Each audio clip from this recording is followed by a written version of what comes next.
Ok, coucou mon petit Thomas. Alors, salut Nico. on va attaquer plusieurs sujets.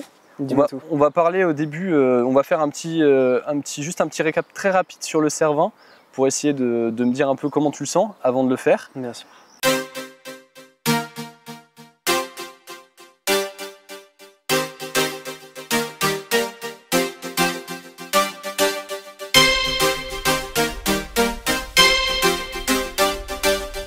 Comment on va à J-7 du coup? Eh ben écoute, ça va très bien. Je suis très excité à l'idée de partir pour cette prochaine aventure. Ouais. Ça va être quelque chose d'absolument magique, donc on profite de chaque moment avant. Bon alors, est-ce que tu nous expliques un peu où on est, ce petit endroit qu'on a Alors trouvé? où est-ce qu'on est? Ben, faut qu'on l'explique comment on l'a trouvé aussi. Hein. C'est vrai, mais déjà, attendez que je me pousse. Qu'est-ce que vous pensez de la vue? Franchement, c'est pas trop mal. Eh bien ici, mon cher Nico, on est à Poitiers, ma ville de naissance, bien loin des montagnes. C'est la source. D'ailleurs, c'est amusant parce qu'on voit un petit peu les différents bâtiments qu'on a pu voir de près. Et oui.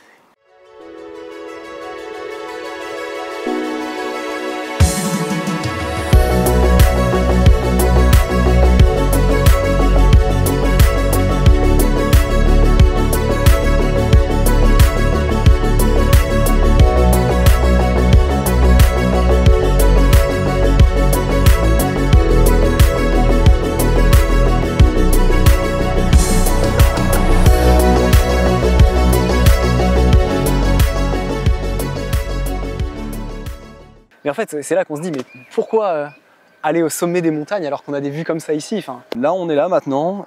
Si jamais là, tu pouvais parler au Thomas, après le Thomas qui a fait le Cervin, quelle question tu aimerais lui poser? Là, comme si je me retrouvais ici, du coup, dans un mois après avoir fait la montagne. Bah, déjà, j'espère que je serai en capacité d'être ici. J'espère aussi. Il y a quand même beaucoup de dangers liés à la haute montagne. Et bah, écoute, déjà, une question toute bête, ce serait: est-ce que j'ai réussi? Ça paraît con, mais c'est l'essence même du projet. Il y a des choses qui t'inquiètent? J'ai très peur, évidemment. Mais peur nous maintient en vie. Peur de quoi? Des dangers relatifs à la montagne, les chutes de pierre, dévissées. Il faut savoir qu'on a tout fait avec aussi mon acolyte qui m'accompagnera sur cette montagne. Qui est? Octave. Ok. Quelqu'un avec qui on a quand même fait pas mal de choses sympathiques. Hein. D'assez connu, et d'ailleurs je vais même vous proposer maintenant de voir qui est Octave.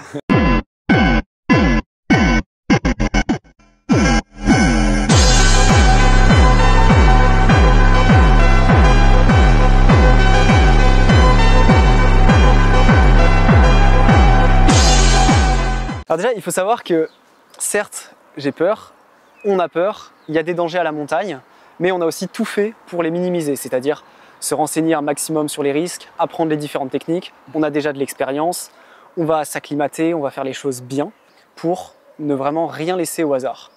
Pourquoi ne pas avoir choisi de guide? Et pourquoi essayer de le faire seul? Alors, plusieurs raisons. La première, ce serait vous mentir de ne pas l'aborder, déjà les raisons financières.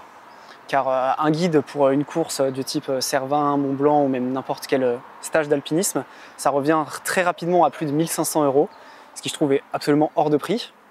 Mais aussi pour des raisons politiques, notamment ce qui a fait beaucoup parler, c'est les guides sur le Cervin justement, qui font des fausses routes. Ouais, c'est ça, ils détruisent les cairns, ils font des fausses routes pour perdre les gens qui justement y vont sans guide, afin qu'on en vienne à leur service. Alors du coup, je ne recommande évidemment pas de faire des ascensions sans guide, étant donné que... les guides sont extrêmement respectables. Hein. Voilà, ça reste des gens extrêmement qualifiés. C'est pas que ça, qu'un niveau de montagne absolument 1000 fois supérieur à celui qu'on n'aura jamais. Ah mais ça, c'est sûr. Mais c'est vrai que pour ces raisons-là, qui sont pas forcément bonnes, hein, parce que ça resterait meilleur avec un guide, bah oui. On est un peu poussé à le faire sans. Enfin, tu es plutôt poussé à le faire sans, parce que moi je ne vais pas venir avec vous. C'est fort dommage. Bon, du coup, le soleil qui se couche au fur et à mesure, hein, c'est quand même de plus en plus joli. Dans une petite aventure, on va faire une petite descente en rappel et ensuite venir crapahuter sur le toit, histoire que vous viviez en direct avec le petit micro. Donc c'est parti. Toujours garder le garrot dans la main. Et ben c'est parti.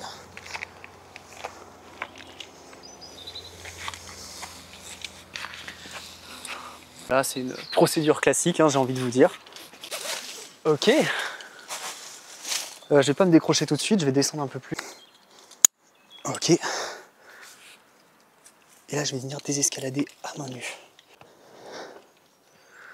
Je vois que le toit il fait pas mal de bruit, donc je vais rester sur les cailloux. En faisant le moins de bruit possible.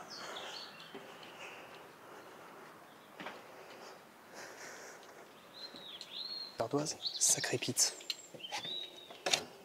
Putain, ça glisse de fou. Ah, ça glisse trop.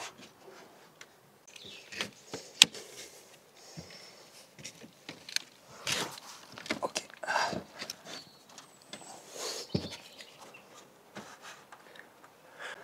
Je suis bientôt au sommet. Ok, je crois qu'il va falloir que je saute.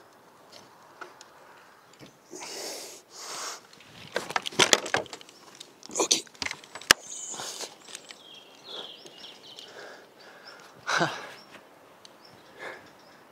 Je vais pouvoir sauter de là à là.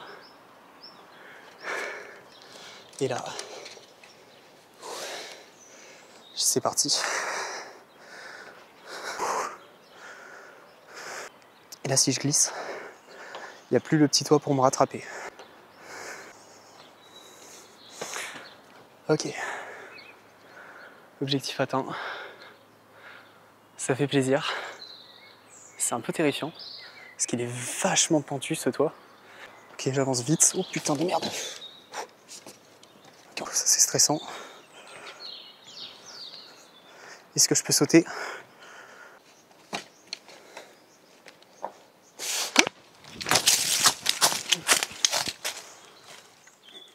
Bon, j'ai vite installé de quoi remonter sur la corde. Je l'accroche à mon baudrier. Je vérifie que ça marche. Ok, ça marche. Il va falloir que je me fasse une pédale, hein, je pense. Je vois si je peux grimper.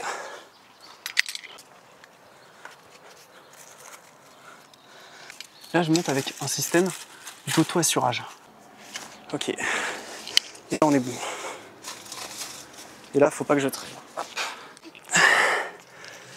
Il y a des systèmes moins fatigants, mais ça nécessite plus d'installation. Et c'est pas nécessaire. Un peu de mixte en escalade en solo. Je remonte le matos. Et voilà.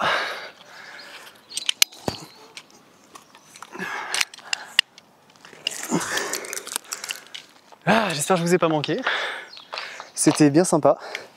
Fort en adrénaline comme on les aime. Avec des petites frayeurs. On s'est pas fait cramer, on n'a dérangé personne, on n'a rien cassé. C'est ce qu'il faut. Il faut surtout pas oublier de prévoir à prendre de l'eau.